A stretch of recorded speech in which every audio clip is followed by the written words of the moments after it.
Você se sente muito hábil e inteligente para algumas coisas, mas para outras se sente uma negação? Por exemplo, tem gente que consegue lidar com operações matemáticas e com lógica, mas parece um poste quando tenta dançar. E isso é muito mais comum do que você imagina. Eu vou te contar nesse vídeo qual é a razão disso acontecer e como aprimorar as aptidões. O que acontece é que existem vários tipos de inteligência. Qual será a sua? A gente vai descobrir aqui. O psicólogo americano Howard Gardner apresentou a teoria das múltiplas inteligências no seu famoso livro Frames of Mind, A Theory of Multiple Intelligences. Segundo a teoria, tem 9 tipos diferentes de inteligência, cada uma com características próprias e iguais em importância. E Gardner deixou claro, nenhum tipo de inteligência é superior ao outro e cada indivíduo deve identificar as suas aptidões e limitações a fim de aprimorá-las ou supri-las. Vamos aos tipos. A primeira, chamada de inteligência lógico-matemática, tem a ver com a aptidão para lidar com operações matemáticas e abordagens lógicas. Geralmente, esses indivíduos possuem facilidade com números, tarefas de quantificação, reconhecimento de padrão e problemas aritméticos. E adoram jogos, testes de lógica, desafios e testes de inteligência também. A número 2, chamada de inteligência linguística, está associada à habilidade de usar as palavras e a linguagem de forma efetiva. Envolve, por exemplo, a articulação de argumentos e discursos de forma clara, direta, para transmitir uma mensagem através da fala. Pessoas com esse tipo de inteligência conseguem expressar ideias e conceitos complexos, geralmente com facilidade. E é observável em escritores, professores, jornalistas, palestrantes e oradores. Um indivíduo com esse tipo de inteligência geralmente possui um vocabulário rico, sabe utilizar as palavras, sabe escolher as palavras, gosta de ler bastante, é bom na persuasão e convence as pessoas com facilidade. Também apresenta uma facilidade em aprender idiomas e tende a gostar de jogos como, por exemplo, palavras cruzadas. Já a inteligência visual espacial, ou Spatial Intelligence, consiste na aptidão de visualizar e entender o mundo em 3 dimensões. É muito comum, por exemplo, em pilotos, navegadores, arquitetos, escultores, designers, enfim. Os indivíduos geralmente possuem essa aptidão quando gostam de desenhar ou possuem uma alta percepção espacial, uma habilidade de navegação, senso de direção e adoram jogos e atividades que envolvam quebra-cabeças e labirintos. Número 4. Inteligência corporal sinestésica, ou Bodily Kinesthetic. Essa está relacionada ao uso eficiente do corpo. É a coordenação motora, de uma forma geral, e a coordenação óculo, manual e pedal. Coordenação entre mente e corpo.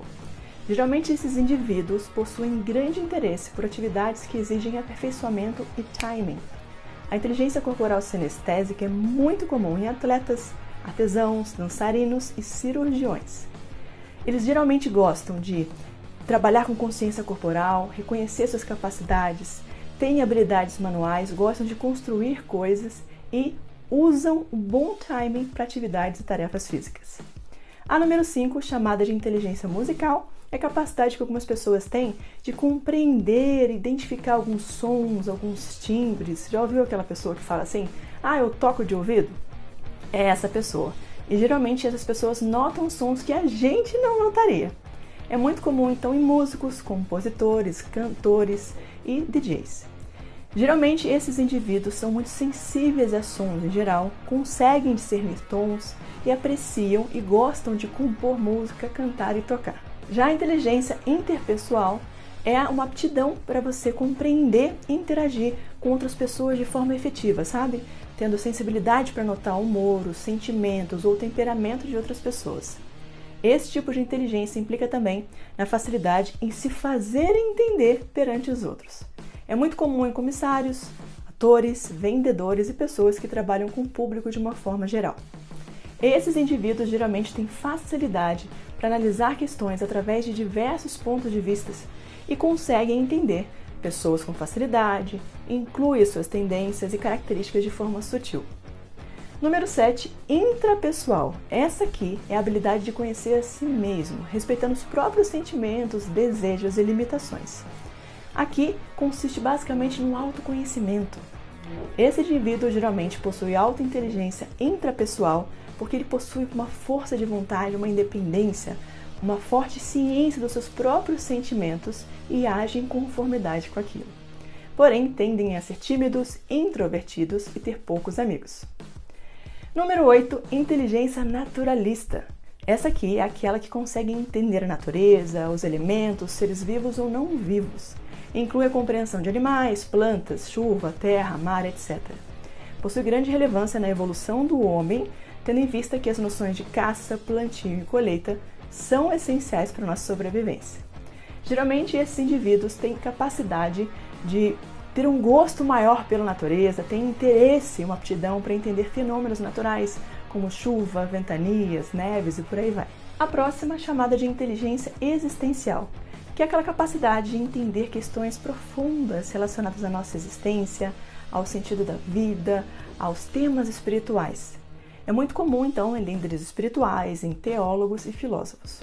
Um indivíduo com alta inteligência existencial geralmente possui um interesse muito grande relacionado à morte, a Deus, ao universo e à origem da vida. E além dessa, existe mais uma que eu acredito ser a principal, a inteligência emocional. Capacidade de reconhecer e avaliar os próprios sentimentos e os sentimentos dos outros e saber lidar com as mais diversas e desafiadoras situações. E o famoso teste do QI, lembra dele? Era um teste que se baseava em números, só que esse teste foi caindo em descrédito, porque pouco a pouco foi se notando que nem sempre as pessoas mais inteligentes e bem-sucedidas obtinham os melhores resultados. Os pesquisadores começaram a notar que havia alguns casos que pessoas que obtinham resultados medíocres nos testes do QI, mas se davam muito bem na vida porque eram determinadas, disciplinadas, persistentes e carismáticas, por exemplo. Então, como pessoas consideradas burras pelo teste do QI poderiam ter tanto sucesso? E a resposta é simples. Existem vários tipos de inteligência. E como aprimorar outros que a gente talvez tenha e não sejam tão fortes assim? Fácil. Identifica pessoas de perto de você que tenham essa habilidade e usa a técnica da modelagem. Observa como elas se portam, como elas falam, como elas expressam, leia o que elas leem e seja humilde. Coloque-se como um aprendiz e peça ajuda. Escreve aqui embaixo então para mim qual é o seu tipo de inteligência, aquela que predomina em você. Always a pleasure to have you here. See you!